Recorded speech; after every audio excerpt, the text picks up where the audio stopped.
Salut tout le monde, j'espère que vous allez bien. Aujourd'hui, je vais vous parler d'une histoire qui est énormément connue. C'est une histoire de disparition qui a fait beaucoup jaser sur Internet et même partout ailleurs. La raison pourquoi je voulais en faire une vidéo, c'est parce que c'est une histoire qui encore aujourd'hui me passionne énormément dans le sens où on se pose énormément de questions sur ce qui s'est réellement passé et j'ai tellement d'interrogations sur cette histoire-là que je voulais absolument en faire une vidéo. Bienvenue dans un nouvel épisode de Dark Side Stories.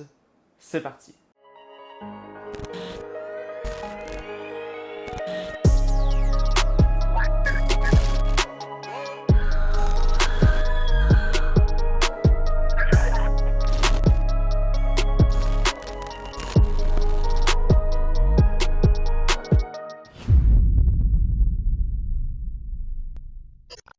Je pense que vous l'avez compris, aujourd'hui on va parler de l'affaire Elisa Lam. Je vais bien entendu vous raconter toute l'affaire, tout ce qu'on sait et après je vais vous donner mes théories sur ce qui d'après moi s'est passé. Elisa Lam, c'est une jeune étudiante canadienne de l'Université de Colombie-Britannique qui décide à 21 ans de partir voyager seule aux États-Unis. Elle part visiter les États-Unis et à chaque jour elle appelle ses parents pour leur donner des nouvelles, tout se passe bien, vous inquiétez pas. C'est normal, les parents veulent savoir, ça rassure Elisa aussi de les appeler et de pouvoir leur confirmer que tout se passe bien et qu'elle s'amuse au maximum. Un jour, elle se rend à Los Angeles et elle va séjourner au Cecil Hotel. Juste avant de continuer l'histoire, je vais vous faire un peu l'historique du Cecil Hotel pour que vous puissiez comprendre dans quel lieu on se trouve à peu près. Le Cecil Hotel est un bâtiment qui a été construit en 1924 et qui a été relié à plusieurs crimes aux États-Unis et surtout à Los Angeles à cette époque. Par exemple, l'hôtel a servi de résidence au fameux tueur en série Richard Ramirez. Pour ceux qui connaissent pas Richard Ramirez, c'est un tueur en série qu'on surnommait The Night Stalker parce que contrairement aux autres tueurs en série qui, la plupart du temps, attiraient leurs victimes dans un endroit assez isolé pour les battre ou les tuer, eh bien lui, il s'introduisait directement dans les maisons des personnes pour battre,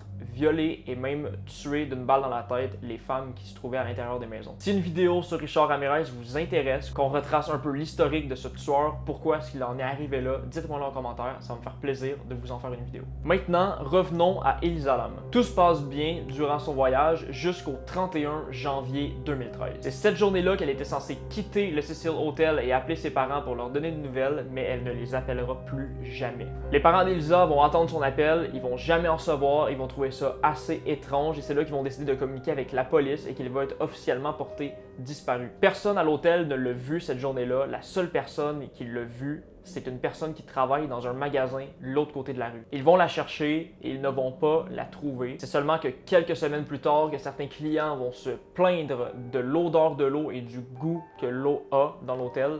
Et c'est là qu'un homme qui s'occupait de l'entretien du bâtiment va aller sur le toit vérifier s'il y a un problème avec le château d'eau. Pour ceux qui ne savent pas c'est quoi un château d'eau, c'est tout simplement une espèce de grosse bassine remplie d'eau qui alimente directement les bâtiments. Et lorsqu'il va ouvrir le château d'eau, il va retrouver le corps d'Elisa totalement nue avec ses vêtements qui flottaient à côté d'elle à l'intérieur.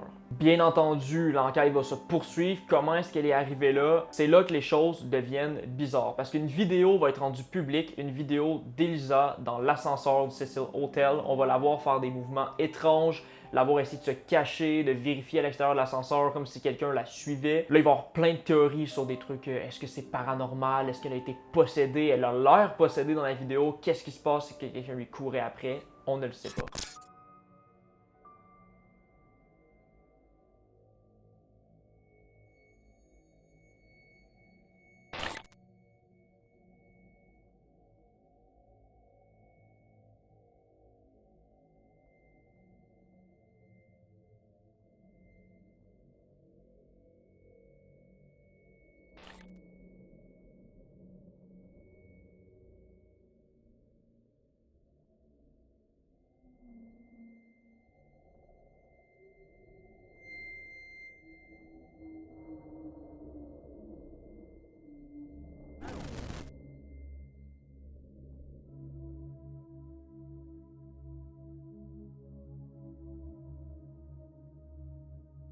Une autopsie va être pratiquée sur le corps d'Elisa et quelques semaines plus tard, ils vont en conclure à une noyade accidentelle. Voilà, fin de l'histoire.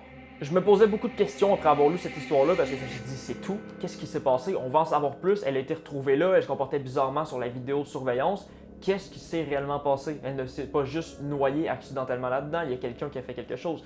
C'est ce que je me disais au début, et là je vais vous parler de mes théories. Si on fouille un peu plus dans l'histoire, on peut se rendre compte que Elisa a été diagnostiquée avec des troubles de bipolarité et de schizophrénie, ce qui peut très bien expliquer son comportement étrange dans l'ascenseur de l'hôtel. On sait très bien que les gens atteints de schizophrénie peuvent halluciner des voix, peut-être même halluciner des choses. Je suis pas un spécialiste en la matière, je ne veux pas m'avancer là-dessus. Si on lit encore plus sur l'enquête et l'histoire d'Elisa Lam, on se rend compte que c'est pas la première fois qu'elle disparaît comme ça. Elle est déjà disparue puis revenue à cause de troubles dépressifs. Il n'y a pas trop de détails sur cette histoire-là de sa vie, mais c'est quelque chose qui revient dans l'histoire. Là, il y a un autre truc bizarre qui est rapporté dans l'histoire, c'est que la porte qui mène au toit où il y a le château d'eau où Elisa Lam a été retrouvée est reliée à un système d'alarme et à un capteur qui fait en sorte qu'à chaque fois que quelqu'un ouvre la porte, eh bien, il y a une alarme qui sonne dans le bureau de la sécurité de l'hôtel. Comment est-ce que Elisa ou quelqu'un aurait pu monter sur le toit sans que la sécurité ne soit alertée? Maintenant, est-ce que l'agent de sécurité dormait et n'a pas pris conscience de ça? Est-ce qu'il n'a pas vu je sais pas, est-ce que c'est un bouton rouge, une lumière rouge qui s'allume pour dire que quelqu'un va sur le toit, ou est-ce que c'est un son, j'en ai aucune idée. Si c'est une lumière rouge, peut-être qu'il l'a pas vu. Peut-être que le concierge faisait le ménage au dernier étage et qu'il était au courant et qu'il pensait que c'était le concierge qui était allé sur le toit, donc il n'en a pas fait plus de cas. Parce que ça arrivait peut-être souvent que la personne qui faisait l'entretien ménager de l'hôtel allait sur le toit, donc la sécurité